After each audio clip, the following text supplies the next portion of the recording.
네, 안녕하십니까. 이제는 이제 봄이 온 것 같습니다. 제가 겨울 옷을 입고 다니니까 학생들이 왜 이렇게 두꺼운 옷을 입고 다니냐고 막 그러던데, 제가 원래 추위를 많이 타서 그런 거예요.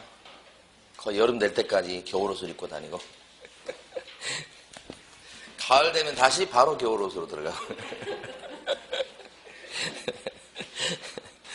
자, 오늘 이제 어디야? 오늘 법령이 끝나는 부분인데, 자, 어디 보시냐면, 우리 교재 순서대로 갈게요. 칠판에 있는 것보다는.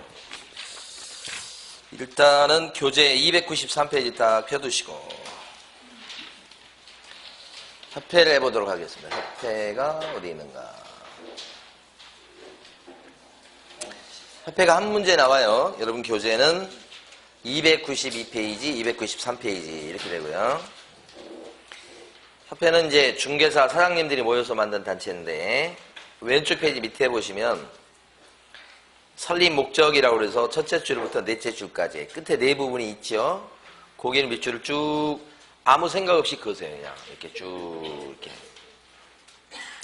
그러니까 292페이지 왼쪽 페이지인 거예요. 페이지가 안 적혀 있지만 제일 아래쪽에 네 줄. 첫째 줄에 보시면 협회 회원은 누가 되는 거냐면 개업 공인중개사인 공인중개사가 되는 거예요. 그러니까 자격증을 갖고 있는 개공이 협회 회원이 되는 건데, 가로 안에 보시면 부칙에 나와 있는 개업 공인중개사 있죠. 부칙 개공. 기본서만 쭉 보고 계시면 돼. 강의 노트는 그냥 나중에 보시고. 이따가 이제 한 마지막 시간에는 강의 노트 많이 볼 거예요. 여기 나와 있는 가로 안에 부칙 제6조 제2항에 따라서 개설 등록을 한 경우, 이 사람이 복덕방 할아버지. 공인중개사예요? 아니에요? 아니에요. 자격증 없으니까. 근데 지금 협회 이름이 뭐예요? 제일 위에 협회 이름이 공인중개사협회예요. 그러면 부칙에 나와 있는 개공은 공인중개사는 아닌데 공인중개사협회 회원이 될 수 있다 없다? 있다. 그거 아시면 되는 거예요.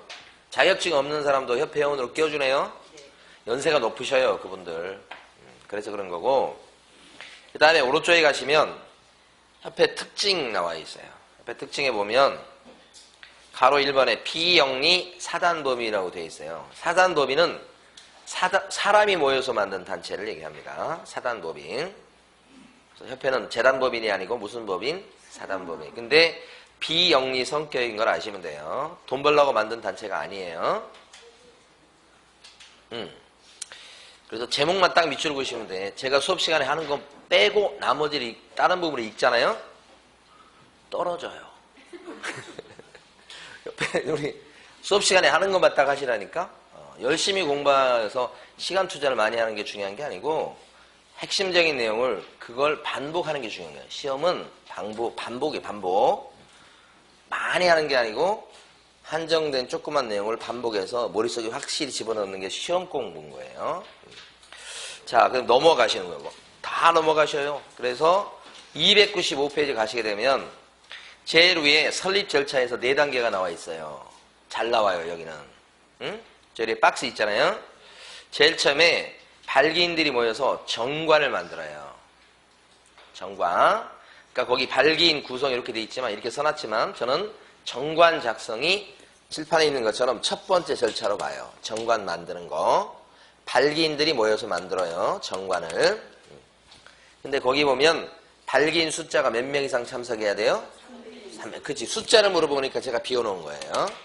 정관 작성할 때는 발기인 숫자가 300명 이상 참석. 숫자 알아두셔야 되는 거예요. 숫자 물어봐요. 그 다음에 창립총회 열어요.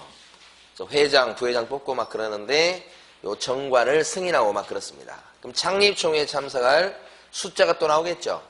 600명 이상이에요. 그러니까 여기는 300, 여기는 600. 배로 늘었어요. 요 개공이 회원들이에요. 근데 참석할 회원들이 밑에 보면 안 나왔죠? 안 나왔으니까 여러분이 쓰세요. 서울 출신은 100명 이상, 광역시 도 출신은 20명 이상이라고 요걸 쓰셔야 되고, 여기도 중요해요. 자, 그 다음에 이제 인가를 받습니다. 요건 누구에게 인가를 받냐면 국토교통부 장관의 인가를 받습니다. 그러니까 관청의 인가를 이렇게 받는 것 중에는 허가도 있고 뭐 인가도 있고 신고도 있고 등록도 있고 등기도 여러 가지가 있어요. 근데 여기서는 인가를 받는다. 이렇게 국장의 인가를 받습니다. 거기 인가돼 있는데 밑에 보면 국토교통부 장관이라고 써져 있죠. 그러면 여기서 이제 시험에는 국토교통부 장관의 허가를 얻는다 이렇게 나왔어요. X. 그러니까 이 용어를 알아두셔야 되는 거예요. 마지막에 이제 설립 등기. 여기 같은 경우는 서울에 주된 사무소 본점이 있으니까요. 서울시에 가서 등기를 하는 거예요. 서울시에 가서 등기를 딱 하는 순간에 협회가 다 만들어진 겁니다. 다 만들어진 것을 성립이라는 표현을 써요. 성립 이렇게. 그러니까 협회의 설립은 과정이에요. 절차예요. 4단계예요. 그 4단계를 빨간 글씨 정창인 등 사람 이름처럼 생각하셔서 정씨예요. 정씨. 정창인 등등등 이런 뜻으로 이해하시고, 이걸 암기하는 이유는 숫자 때문이에요. 숫자는 300, 600, 120 이렇게 암기하셔야 돼요. 300, 600, 120 300, 600, 120 정창인 등. 여기가 시험에서 자주 나오는 거예요. 여기는요 잘 안 나와요. 하긴 했어도 메달 박스가 여기라고 뗐어요. 그 다음에 협회 조직을 보도록 하겠습니다. 여기도 이제 꽤 나오는 편인데, 협회 조직은 칠판에 있는 것처럼 주된 사무소 본부가 있고 그 밑에가 지부, 제일 밑에가 지회 이렇게 구성이 되어 있어요. 그러니까 여러분 사시는 곳을 딱 보면 여기는 이제 서울특별시 지부, 그 다음에 여기가 강서구죠. 가끔 제가 있는 곳을 잊어먹을 때가 있어요. 강서구 지회 이렇게 하면 끝이요. 서울특별시 지부 강서구 지회 이렇게. 근데 본부가 있겠죠. 본부는 현재 서울시 봉천동에 있어요. 현재는. 근데 법에서는 아무데나 설치해도 괜찮다고 그래요. 그러니까 주된 사무소 본부를 서울에 둬라, 부산에 둬라, 경기도에 둬라 그런 거 없어요. 아무데나 설치할 수 있어요. 제주도에 설치할 수도 있어요. 그러니까 이것도 과거에 서울에 둔다 이렇게 조문이 돼 있었는데 그 조문을 삭제를 했어요. 그러니까 옛날처럼 주된 사무소는 서울에 둔다 하면 틀리는 거예요. 벌써 법을 바꾸고 3번이나 출제했습니다. 이것은 그러니까 아무데나 설치하는 수 있는데, 다만 집을 설치했을 때는 시도의사한테 신고하는 거고요. 지회를 만들었을 때는 시군구청장한테 신고하는 건데, 이 시군구청장을 등록관청이라고 하기도 해요. 그래서 요걸 아셔야 되는데 여러분들은 이미 아셨어요. 서울특별시 지부, 큰 시를 얘기합니다. 시도 할 때 시는. 그 다음에 강서구 지회, 시군구 지회 이렇게. 요걸 기억하셔야 돼요. 요걸. 자, 그러면 이제 요 내용이 여러분 교재에서는 295페이지 네모 1번에, 그러니까 조직이라고 된 것 중에서 가로 2번에 주된 사무소 옆에다가는 아무데나 이렇게 옆에다 적으셔야 돼. 아무데나 둔다는 뜻입니다. 아무데나 이렇게. 가로 3번의 별표예요. 협회는 정관으로 정하는 바에 따라서 시도에다가 지부를 설치한 거고, 둘째 줄 시군구에다가는 지회를 둘 수 있다. 여기를 별표하셔야 돼요. 그래서 만약에 동그라미 2번 협회가 지부를 만들었을 때는 시도의사한테 신고를 하는 거고, 지회를 만들었을 때는요 등록관청에 신고한다. 같이 가로 3번이 요 페이지에서는 핵심이에요. 아까 저 위에 박스 빼고 요거. 자, 그러면 이제 여기서 여러분들이 맞춰보시는 거예요. 자, 협회는 지부를 설치했을 때는 등록관청에 신고해야 된다. X. 협회가 지회를 설치했을 때는 시도지사한테 설치해야 된다. 틀렸죠? 바뀌면 안 되는 거예요. 그래서 요걸 기억하셔야 돼요. 여러분 사시는 곳을 기억하세요. 그 다음에 협회는 지부를, 그죠? 지부를 시군구 관할구역 안에 둘 수 있다. 협회는 지부를 시군구 관할구역 안에 둘 수 있다. X. 시도라고 그래야 돼. 협회는 지회를 시도 관할구역 안에 둘 수 있다. X. 시도가 아니고 뭐예요? 시군구. 아니면 등록관청. 요게 연결이 돼야 돼요. 거기 요게 조직의 핵심. 됐어요. 그거 연습 좀 하시면 돼. 자, 뒤에 넘어가면 협회 업무가 있어요. 우리 중개사 과목이 공인중개사법 같은 과목으로만 6개 만약에 만들어져 있죠? 여러분은 춤출 거예요. 공부할 게 없어서. 자, 협회 업무는 크게 보면 넘기셨죠, 지금? 고유 업무가 있고, 같은 말이에요. 본래 업무, 고유 업무. 밑에가 수탁 업무라고 해서. 협회 일이 아닌데 협회가 맡아서 하는 업무가 수탁 업무예요. 지금 교재 296페이지잖아요. 근데 둘 중에서 가로 2번에 있는 수탁 업무를 먼저 보셔야 돼. 협회 일이 아닌데 떠 맡아서 한다고. 그 대표적인 것이 실무교육이에요. 협회는 실무교육을 하고 실무교육비를 받으니까 돈벌이가 돼요. 하는데 원래 실무교육은 시도지사의 일이에요. 근데 시도지사가 안 하고 맡기죠. 협회가 맡아서 그 일을 합니다. 그래서 실무교육이 대표적인 거. 그래서 가로 2번 수탁 업무 중에 셋째 줄 보시면 딱 밑줄 그을 곳이 셋째 줄 가운데에 교육 해가지고 실무교육, 직무교육, 연수교육 있죠. 이런 세 가지 교육은 제가 칠판에는 실무교육만 적어놨지만 세 가지 교육을 다 얘기하는 거예요. 본래 업무예요? 아니면 수탁 업무예요? 협회가 하는 일 중에 수탁 업무 쪽에 들어간다는 걸 꼭 알아두실 거죠. 위로 가면 이제 원래부터 협회 업무로 되어 있는 게 쫙 있어요. 원래부터 협회 업무로 되어 있는 것 중에서 가만히 보시면 동그라미 6번에 공제사업이 나오거든요. 이 공제사업이 협회 업무 중에서 공제사업 있죠? 제일 중요한 사업이에요. 여기서 큰 돈이 벌려요. 거기 공제사업에다가 형광펜을 칠하셔야 돼요. 큰 돈이 벌리긴 한데 공제사업은 영리사업이에요? 비영리사업이에요? 비영리라고 우기셔야 돼요. 우리 돈 벌려고 그런 거 아니야. 이렇게 비영리사업. 공제사업을 영리사업이라고 하면 틀리는 거예요. 출제가 된 거예요, 이것도. 그래서 비자가 들어가야 돼요. 비영리사업이다. 동그라미 6번이 가장 핵심, 돈벌이가 되는 거고, 그 다음에 그 위에 보면 부동산 정보 제공에 관한 업무가 있어요. 공제사업이 협회 본래 업무에 들어간다고 하는 것은 거의 대부분 아셔요. 근데 요걸 주의해야 될 거고, 근데 부동산 정보 제공이 협회 본래 고유 업무에 들어간다고 하는 것을 모르시는 분은 많아요. 요건. 그래서 오히려 시험에서는 부동산 정보 제공이 더 중요한 거예요. 형광펜. 동그라미 5번이죠. 그래서 협회는 거래정보망 사이트를 운영하고 있는데 협회가 운영하는 사이트의 이름이 거래정보망이 한방이에요. 한방. 한방. 한방. 보통 부동산은 한방이라는 얘기를 하잖아요. 응? 한방 이렇게.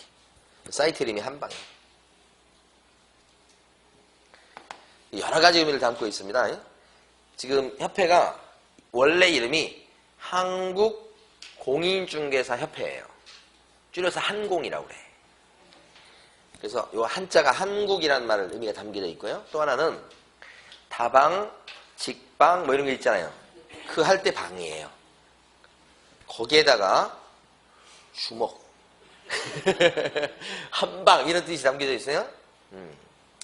그건 협회가 얘기한 게 아니고 제가 이 이름을 보고 제가 해석하는 거예요. 그래서 이게 한방이다. 이게 부동산 정보 제공. 응? 협회 수탁 업무예요? 본래 업무예요? 지금 별표를 몇 개 하는지 몰라요, 이거요. 자, 그 다음에 이제 밑에 가시면 공제사업이라고 나와요. 협회가 이제 돈벌이 하는 게 비영리사업이지만 공제사업이 있잖아요. 공제사업, 여기 협회 위에 보시면.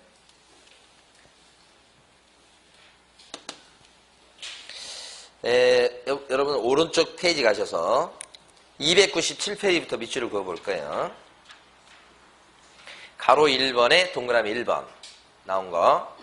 협회는 개업공인회사의 손해배상 책임을 보장하기 위해서 공제사업을 할 수 있다. 이렇게 돼 있어요.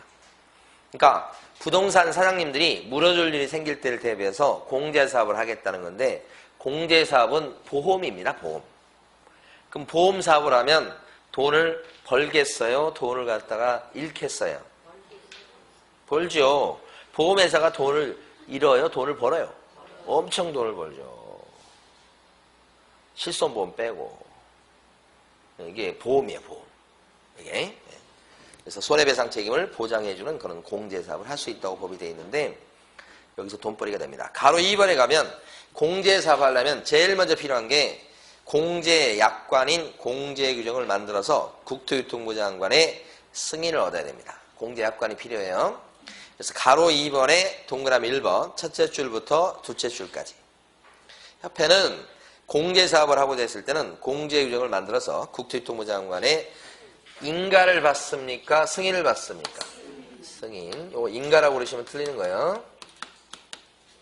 아까 협회를 만들 때는 허가예요? 인가예요? 설립할 때는 인가고, 여기 나와 있는 공제규정은 인가가 아니고 뭐예요? 승인.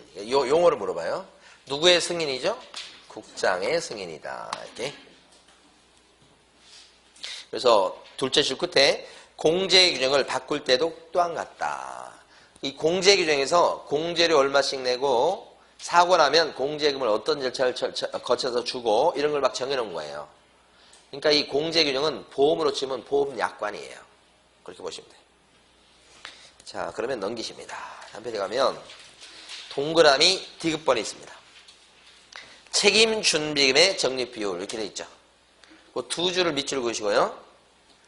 공제사고 발생률, 그 다음에 공제금 지급액 등을 종합적으로 고려해서 정하는데, 공제료 수입액의 100분의 10 이상으로 한다.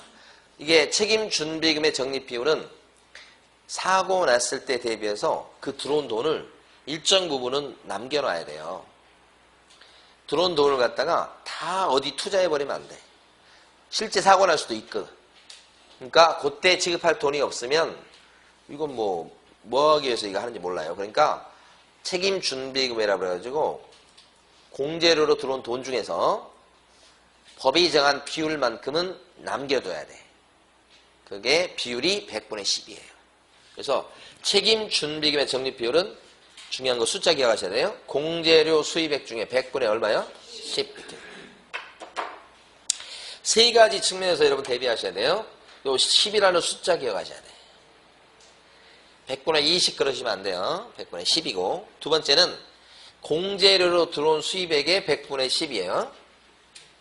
협회 총 수입의 100분의 10 이상. 이딴 식으로 나오면 X예요.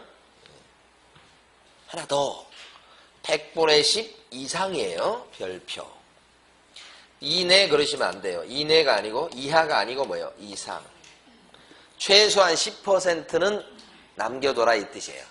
공제료로 들어온 돈에. 그래서 다른 것보다 더 신경 쓰실 게 책임준비금의 적립비율이에요. 자, 그런데 가로 3번에 보면 이러한 책임준비금은 다른 돈하고 분리시켜야 되고 사고 날 때 지급할 그런 돈이니까, 그 다음에 그 돈이 사고 안 났는데 계속 적립하다 보면 많이 쌓이겠죠. 그러면 다른 용도로 돌려서 사용하는 것을 허용을 해요. 다만 다른 용도로 돌려서 쓰려면 누구의 허락을 맡아야 될까요? 국토유통부 장관의 뭘 얻어라? 승인을 얻어라. 이렇게 된 거지.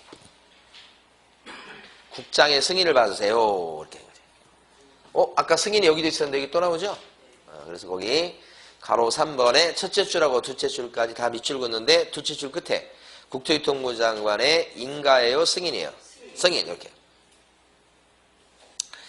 그래서 보니까 국토유통부 장관의 승인을 받도록 하는 게 두 번 나오잖아요. 여기요. 그래서 여러분들은 요것을 요렇게 암기를 하세요. 암기도 아니에요. 그냥 한번 불러보는 거예요. 공책 승인이다. 공책이 노트예요. 승인 받는 거예요. 공책 승인이다. 노트, 공책 승인. 참 잘했어요. 그거 노트 있잖아요. 그거요. 공장은 뭐겠어요? 공제균형 만들거나 바꿀 적에.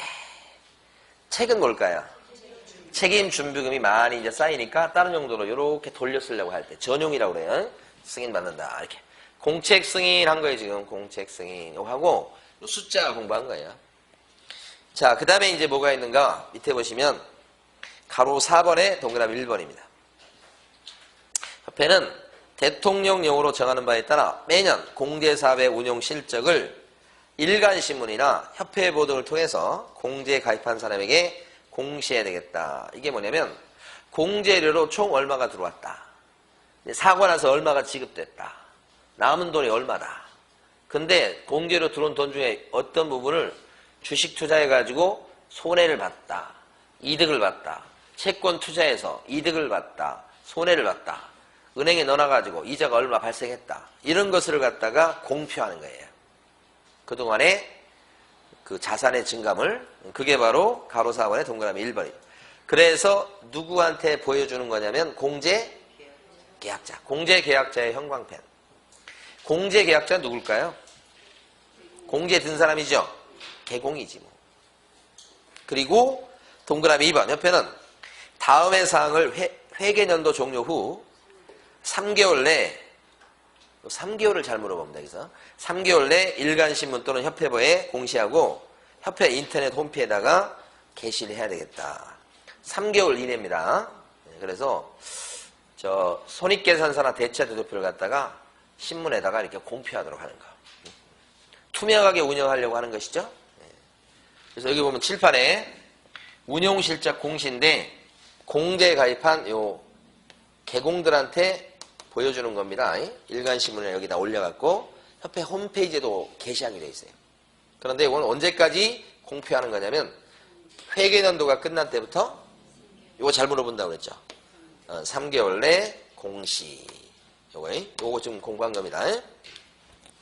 밑줄을 긋고 그 다음에 밑에 가보시면 이제 뭐가 나오냐면 운영위원회가 나오죠. 운영위원회. 이 운영위원회가 협회에서 하는 공제사업을 감시하는 데예요. 감시. 요 감시하는 게 없으면 이제 부패하겠죠. 그래서 비리가 있고 막 그럴 수 있으니까 감시하려고 만든 기구가 운영위원회예요. 그래서 밑에 보시면 공제사업의 운영위원회라고 제목이 되어 있잖아요. 사실은 운영위원회에 관련된 조문이 엄청 많아요. 그러니까 운영위원회 이것만 갖고도요. 그거 한 문제 낼 수 있어요. 자, 그럼 오른쪽 페이지 갑니다. 자, 여러분들 밑줄으로 오셨어요. 오른쪽에. 첫째 줄에 보면 공제사업에 관한 사항을 심의하고 감독하기 위해서 감시하려고 이런 뜻이에요. 협회에다가요. 운영위원회를 뭐예요? 둔다. 국토부에 두는 거예요? 협회에 두는 거예요? 협회. 그래서 협회라는 글자 요거 주의하셔야 돼요. 국토부에 설치하는 경우가 있고 협회에 두는 경우가 있고 우리 법에 위원회가 두 군데 나와요. 앞쪽에서 나온 게 정책심의위원회 들어봤죠? 정책심의위원회는 정책이니까 국토부라고 그랬어요. 운영위원회는 공제사업을 감시하는데 내부 감시기구인 걸 생각해야 돼. 내부. 다시 운영위원회는 내부에서 협회 공제사업을 감시하는 기구라고. 내부. 그러니까 어디에다 설치? 협회. 국토부가 아니고. 그 다음에 감시하는 것은 감시를 그냥 기분 좋으면 안 하고 기분 나쁘면 하고 그래서 해결된 문제가 아니에요. 그래서 그 사람이 비리를 저지르든 안 저지르든 관계없어요. 눈을 부릅뜨고 감시해야 돼요. 그래서 필수적으로 운영위원회를 반드시 설치해야 돼요. 정책은 어떻게 해요? 이럴 수도 있고 저럴 수도 있고 그러잖아요. 지금 양도소득세 중과 이것도 지금 한시적으로 풀려고 그러잖아요. 뭐 그러면 뭐 세금 깎아준다고 하면서 팔으라고. 그럼 많이 팔겠죠? 지켜봐요. 에? 많이 파는지. 어? 많이 파는지 지켜보자고. 신문만 그대로 믿지 말고 한번 봐봐. 파는지. 응? 깎아줄 테니까 빨리 팔어. 이렇게 하면. 여러분 팔아요 안 팔아요? 왜 안 팔아? 깎아준다는데 세금을. 아, 다주택자일 때 깎아주는 거예요.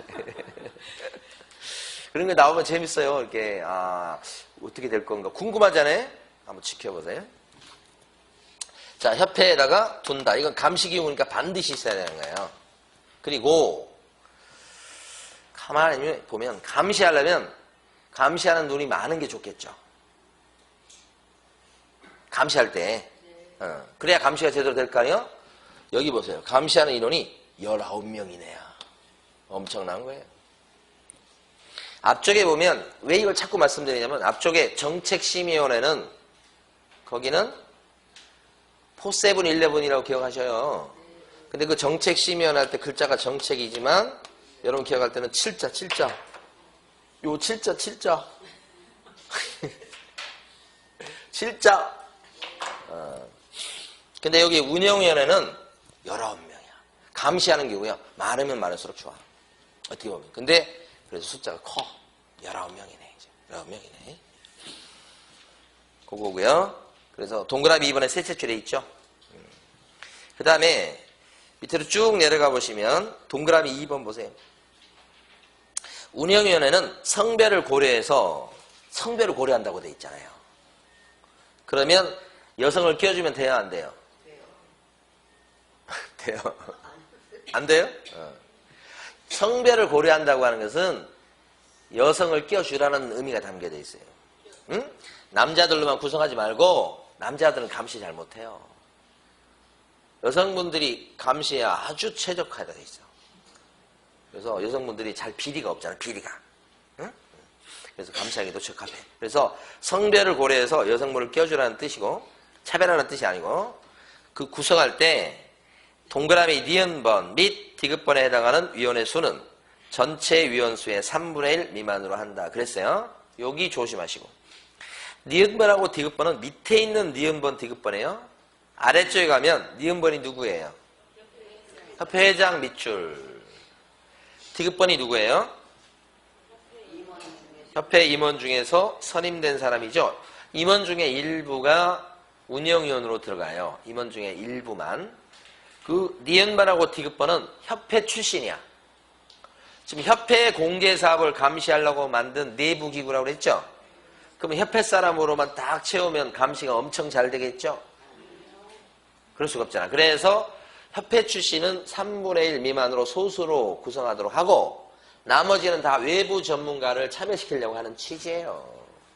3분의 1이라는 숫자 기억하시고 2분의 1 아니에요. 나왔다면 2분의 1로 나올 거예요.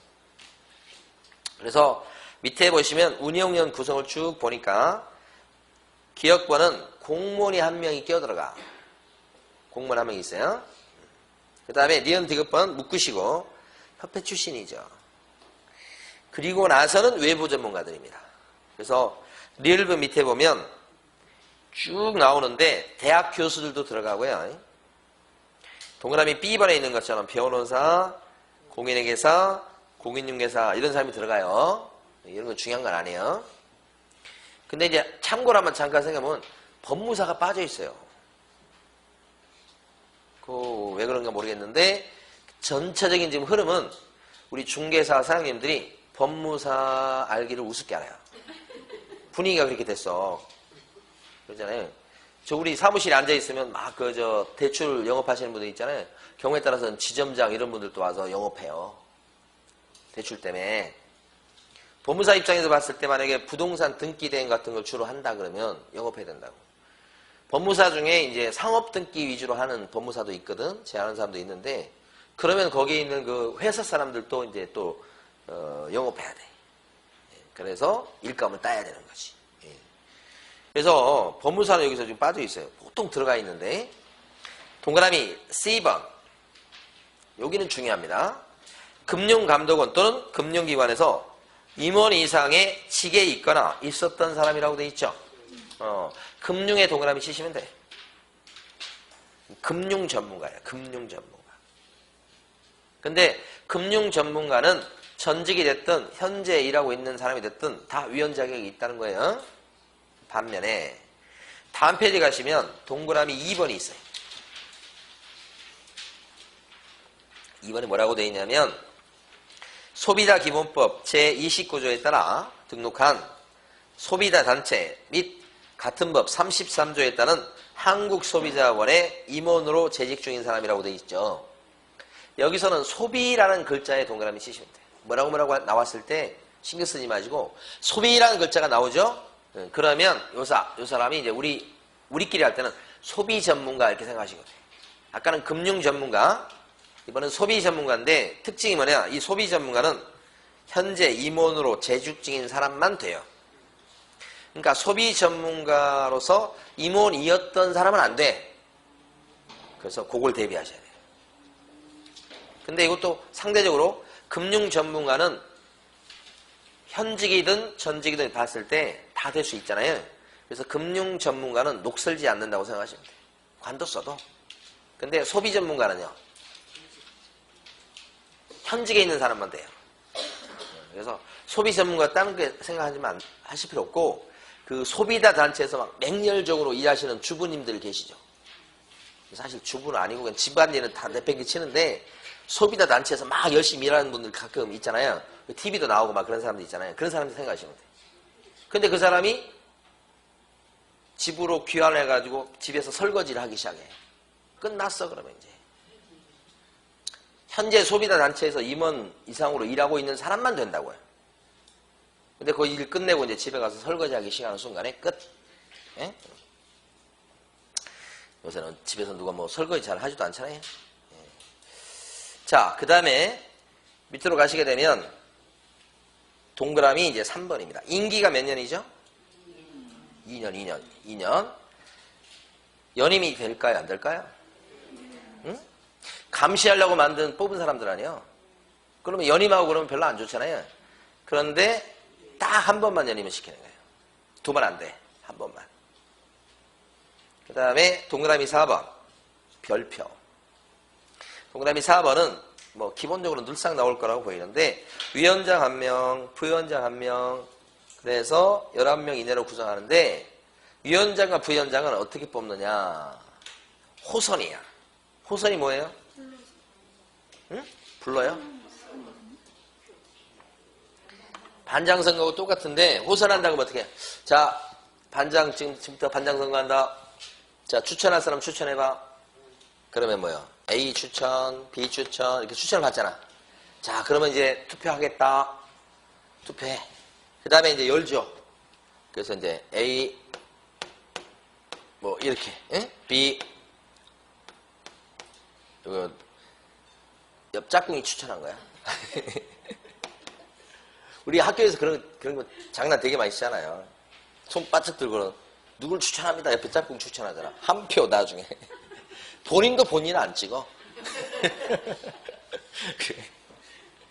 이렇게 하니까, 이제 반장 누가 됐어, 이제. 이거 호선이에요. 자, 이게 위원장이나 부위원장을 누가 당연하게 그 자리를 꿰차는 게 아니에요. 반장 선거 하듯이 뽑는다, 이 뜻이. 그 다음에 동그라미 6번. 부위원장은 위원장을 보좌하며 위원장이 부득이한 사유로 직무를 수행할 수 없을 때는 직무를 대행한다고 돼 있죠. 이거 왜 중요하냐면 동그라미 6번 같은 경우는 앞에서 배웠던 우리 정책심의위원회 있잖아요. 정책심의위원회는 부위원장 제도가 없어요. 정책심의위원회 위원장 누가 되게요? 국토부 1차관. 딱 정해졌어. 거기는 빼도 박도 못해. 1차관이야. 근데 부위원장은 없어. 부위원장 인정 안 해. 거기는. 그 위원장인 국토부 1차관이 지명한 사람이 부위원장 역할을 하는 거예요. 응? 직무를 대행하는 거예요. 부위원장이 아니고. 그러니까 여기만 이제 부위원장 제도가 있어요. 운영위원회가. 그 다음에 동그라미 7번. 운영위원회 회의는 재적 과반수의 출석으로 개의하고 여기까지 꺼내 읽으시고. 그 다음에 출석이용 과반수의 찬성으로 의견한다. 이것도 출제됐어요. 이런 게 있다 이렇게 보시고 나중에 기회되면 한번 또 사례 형태로 한번 설명을 드리도록 하겠습니다. 동그라미 7번은 제일 밑에 끝줄 보세요. 지급 여력 비율이라고 나오죠.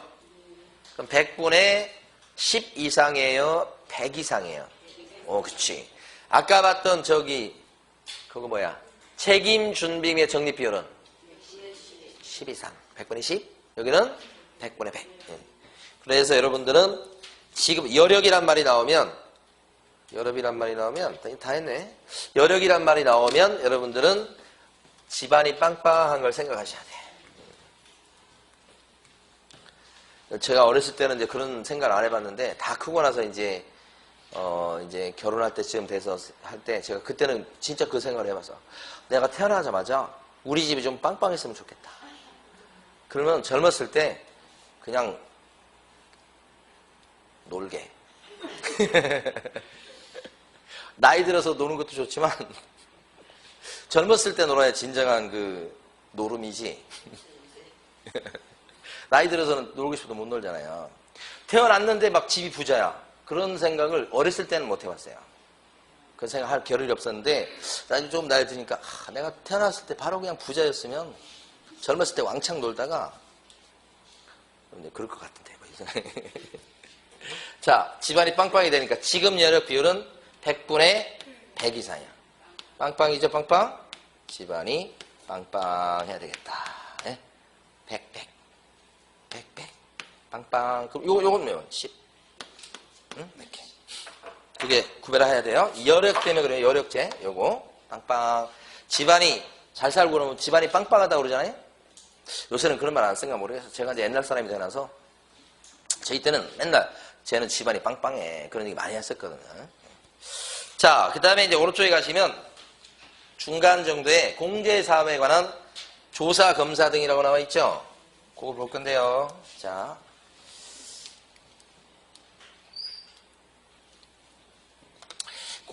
공제사업에 대해서 내부에서 감시하는 기구가 뭐예요? 그래서 이건 협회 내부라고 생각하셔야 돼요. 내부. 공제사업을 갖다가 협회 외부에서 감시하는 게 있어요. 원래 외부 감시하는 사람은 국장이에요. 그런데 국장이 감시하려고 해도 뭐 알아야 감시를 하지. 그래서 전문가인 금융감독원장한테 부탁을 해요. 나는 장부를 봐도 그게 무슨 말인지 모르겠다. 너가 장부 좀 봐라. 이렇게. 그래서 금감원장이 굉장히 중요한데 거기서 장부를 떠들어보고 비리가 적발되고 회계 처리 잘못된 게 적발되면 일러. 그러면 국토교통부 장관이 화를 내는 거예요. 원래 국토교통부 장관이 하고 싶은데 이 사람을 이용하죠. 자기가 잘 모르겠으니까. 여기서 보니까 비리가 있다고 그런다. 그러지. B라는 임원이 비리가 있어. 그 사람을 해임하시오. 뭐 이런 거. 그 다음에 요 금감원장 입장에서 보니까 회계 처리에 문제가 있네. 아니면 그 자산 관리에 문제가 있네. 좀 위험성에 많이 노출된 거기다 투자를 해놓고 앉아있네. 그랬을 때는 개선명령, 시정명령, 비리가 있는 사람에 대한 징계 해임 요구 이런 것을 할 수 있어요. 막상 그러니까 칼을 갖고 있는 사람은 국장이에요. 근데 여기 있는 사람은 뭐예요? 그 도구에 불과해요. 여기 있는 사람은 도와주는 사람이에요. 도와주는 사람. 그래서 자 정리해 볼게요. 자 교재 301페이지 가로 1번 그러니까 다이아몬드 4번의 가로 1번 금융위원회 설치 등에 관한 법률에 따른 금융감독원의 원장은 요 금감원장 여기 유일하게 딱 한 번 나옵니다. 여기 금감원장은 국토교통부 장관의 요청이 있을 때는 여기 형광펜이야. 국장의 요청이 반드시 있어야 돼요. 우리 금감원장이 자기 맘대로 가가지고 협회 가가지고 야 장부 갖고 와 이렇게 하는 게 아니에요. 국토교통부 장관의 요청이 있을 때 안에서만 뭐 할 수 있어요? 조사, 검사. 그래서 그 결과를 갖다가 국장한테 통보하면 가로 2번 국장은 이제 칼을 빼내서 뭐래요? 개선명령. 첫 줄에 국장 나왔죠? 개선명령 누가 해요? 국장이. 가로 3번 임원에 대한 징계 해임 요구 시정명령 누가 해요? 국장이 하는 거예요. 자 됐어요. 자 다음 페이지 가시고.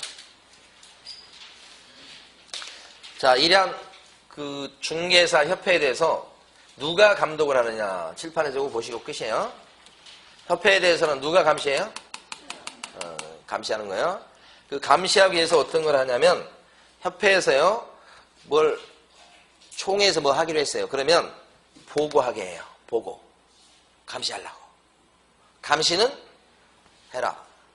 그럼 가서 조사하고 검사하고 뭐 해라 이렇게 명령 내리고. 그러니까 이게 국장이 협회를 감시하는 거야. 이렇게 관계가 이렇게 돼 있어요. 감시하려고 보고하도록 하는데 총회에서 의결한 내용을 지체 없이 보고하십시오. 이렇게 돼 있어요.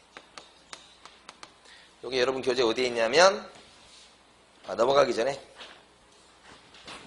302페이지 보시면 302페이지 있죠? 거기 다이아몬드 1번 내용에서 첫째 줄부터 넷째 줄 앞부분까지 밑줄에 무조건 중요한 거예요. 그래서 국토유통부 장관은 형광펜 제일 앞에, 국장은 여기는 형광펜, 그 다음에 동그라미 칠게. 협회 동그라미, 지부 동그라미, 지회 동그라미. 끝이에요. 그러니까 협회는 주된 사무소, 지부, 지회 싹 누가 감시해요? 협회, 지부, 지회 전부 다 누가 감시해요? 국장이에요. 지부라고 해서 시도의사가 감독하는 게 아니에요. 지회라고 해서 등록관청이 감시하는 게 아니에요. 지부든, 동그라미 치는 거죠, 좀. 지부든, 지회든, 협회든 싹 누가 감시해요? 국장이에요. 그게 가장 핵심이에요. 그리고 여러분들 아까 하나만 더 밑줄 그어봐요. 앞쪽에 가시면 이거 왜 앞에 써놨는지 모르겠어요. 295페이지 가보시면 조직에서 가로 1번 사원총회라고 있죠? 거기 둘째 줄 끝에 협회는 총회에서 의결한 내용을 지체 없이 누구에게 보고하시라? 국장에게. 이거 잘 나옵니다. 어디를 물어보느냐? 지체 없이 잘 물어봐요. 지체 없이. 지체 없이 보고해요. 5일 내 보고 그러시면 안 돼요. 요거. 보고하는 이유는 총회에서 의결한 내용을 지체 없이 보고해라. 뭐하게? 감시하게. 여기 같이 있어야 되는 게 맞는 거예요. 자, 쉬겠습니다.